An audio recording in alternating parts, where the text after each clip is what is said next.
Gerry, you left in 2020 when you and your colleagues at the Post and colleagues and other journalists at the Times and the Journal did not have your visas renewed.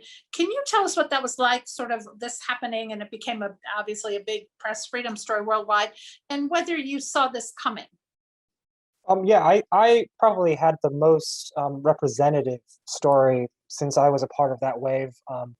Unlike Chris, who was in Wuhan, like Yvonne, who left under arguably far more insidious circumstances, I was a part of that wave of there were a dozen of us. The announcement came, I do remember in Beijing time, it was like, maybe 10 or 11 p.m. It wasn't a message delivered to us personally. It was actually an announcement, I think, on the Foreign Ministry's website that they would be revoking visas for the American journalists at these organizations.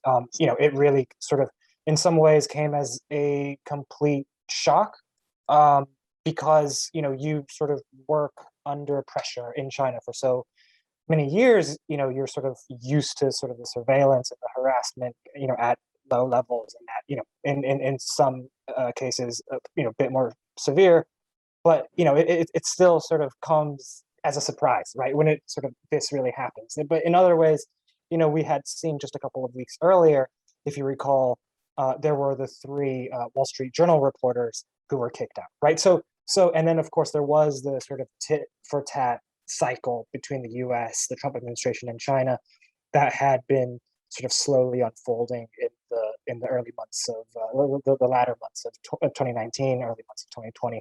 So maybe the writing was on the wall, but it was still kind of came to as a shock to many of us. It was really just like a I don't want to say like a fire sale, but I remember trying to schedule movers to come, and it was like they're looking at their schedule and they're like, yeah, we have to go to Steve Meyer's house and Ray Zhong's house before you, and it's like these are all like friends and colleagues that I know, and and it's like, well, okay, I'll just say that business was pretty good for the moving company that month. I'll bet. Yeah, there's always a business story, right? So I wanted to ask all of you, thank you for the detail in answering that. I wanted to ask all of you kind of the obvious question as a journalist, given these departures and the increasing pressures between the US and China, how is this affecting coverage within China? And you've all to some degree been covering China now from elsewhere, as many people have.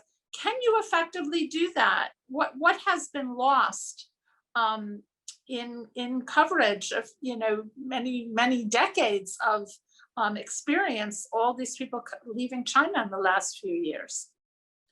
I don't know who wants to take that. Chris, you want to take a stab at that, as you were one of those very experienced people who left? I'll take a first stab and just make one point, which is that I think one of the great losses of the expulsions and also the general tightening for journalists who remain in China is that it's become much more difficult to do those textured on the ground stories about people's lives. And I think those stories are so important to give people a more nuanced and multidimensional understanding of China, its people, their views of things, their lives. And that's become not impossible, and we continue to work at it, but it's become much more difficult, I think. And I think that's, if I was going to single out one of the losses of having to work from abroad, that would be it. Yeah, and also, well, like Wuhan, I mean, we look at your coverage there, and the depth we got when you were there and able to write. It's hard to think if we didn't have people there who were doing that, whether we would know as much as we knew, early on.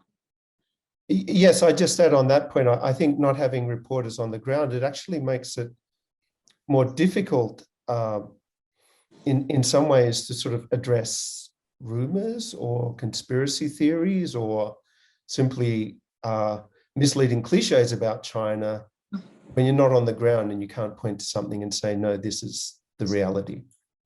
Yeah, no, I think that's true. Yvonne, what's your sense of that? I mean, you're in Taiwan. I completely agree about the human connection. I think for me, having left the mainland now, that's really my biggest regret, is losing that. the being able to just simply talk to people. And you know, the interesting thing about China is that the people are so open still, given how difficult it has become to be a reporter, especially I would say trying to film for television in China has become really quite difficult. But you can still get people to talk to you very openly on the streets. And I think that that does bring the nuance to the story. It brings that human connection. I think that we are all the poorer for that. And you can't recreate that when you're out of it. So what is happening now is your understanding in terms of surveillance and monitoring of correspondence? And what are the implications? Obviously a big worry, and we had this even in Hong Kong as things got tighter, is self-censoring and the inability to really be able to write much of anything except what is kind of handed to you, and especially when there's fewer and fewer foreign correspondents there. What is your sense of how things are there? We have I'll dovetail that with a question from Bill Holstein, a former president of the Overseas Press Club and who's leading our kind of China working group. He says, how bad do you think this is going to get? Is there more to come? Gerry, I guess we'll ask you that since you were part of this wave. What is your sense of how things are there now in terms of being able to do your work day to day and how bad it's become?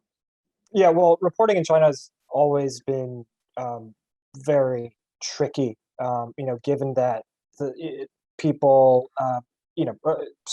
every corner of society, the population relies on WeChat as a, as the mode of communication. And, that is, the WeChat accounts for journalists are frequently closely surveilled. And so, basically, doing even relatively sort of simple and straightforward interviews on subjects that are potentially sensitive, can be pretty tricky. And of course, that's not to mention when you travel to places like Xinjiang, where essentially the moment you step off the plane, there are local propaganda department officials who are waiting for you outside the gate, outside the terminal, offering to take you to see the nearest jade factory or whatever other touristy sites that they had in mind for you, or if they don't, they tour as they sort of tail you for the next week, and basically prevent any hope of doing sort of unobstructed reporting.